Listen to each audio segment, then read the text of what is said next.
What is up, movie viewers? Dena Views and Reviews here, asking what you watching?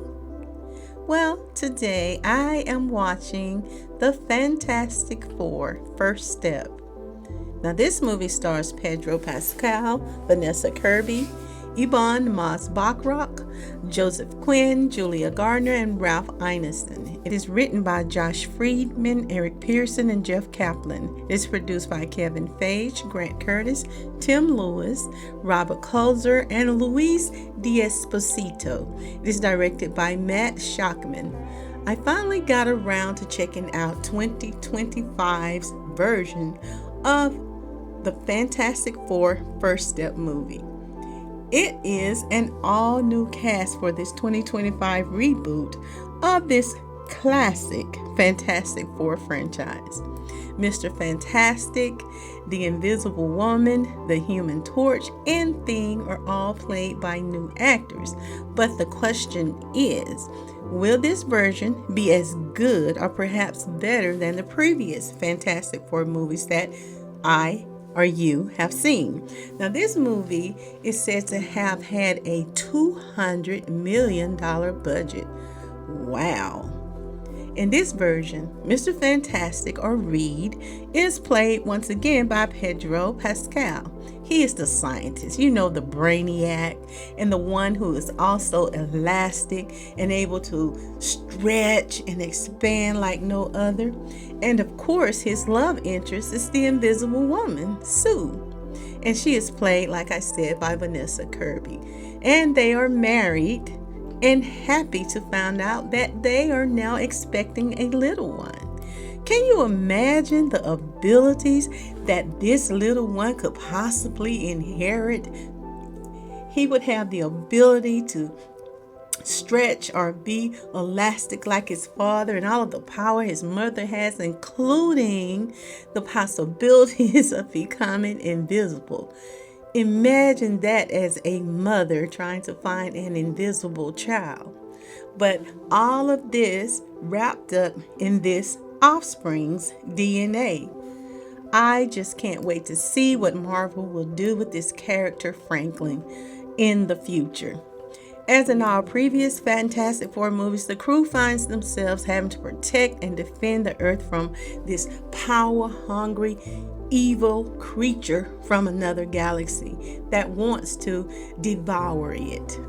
Now, in this case, they're having to deal with Galactus and the Silver Surfer. But this time, the Silver Surfer happens to be a girl.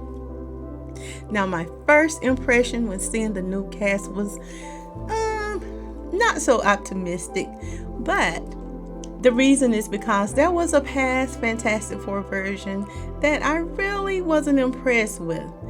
And as you know, sometimes these new cast members can be hit or miss, or the storyline can be hit or miss. But as I continued to watch this movie, I tended to like it. They were very clearly different actors than the previous. They seem to have taken to the role, though, quite well. I have been watching Fantastic Four since I was a little child. I would watch them on Saturday morning cartoons. And I'm familiar with the popular roles of each of the characters. Admittedly, I was quite satisfied to find that the actors were able to exemplify, personify, and represent the characters that each were chosen to play wonderfully in this version, making each one of those characters that we've seen for years and years very familiar, relatable, and most of all, I think each actor was able to actually embody their personalities of each of the characters in the roles that they played. I think they made a good choice with these. Again, they brought them to life, humanized them, and it was believable to the moviegoer. They certainly were successful in changing my overall opinion of the new cast of Fantastic Four. Now, they came off just a little tiny bit more serious than perhaps some of the previous versions. Even so, I think the script was well written, and in this case, because as I said before, they seemed relatable, relevant, I could see them in each of the roles: Sue, Reed, Johnny, and Thing. It was believable to me. A tight knit family, and friends, and their focus again was protecting each other as well as the rest of the world. That is why I gave this movie a 3.5 star.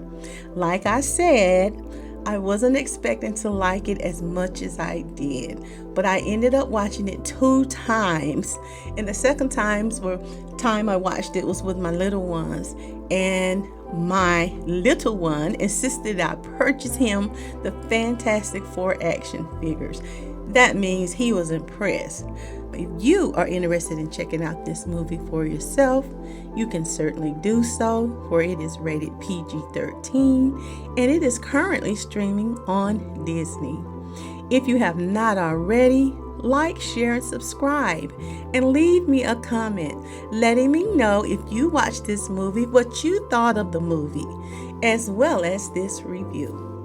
Once again, this has been Dena Views and Reviews, inviting you to join me weekly for a new review, a new movie recommendation, or just a conversation about a movie. But most of all, I want you to remember, it's my view. Now, what are you watching?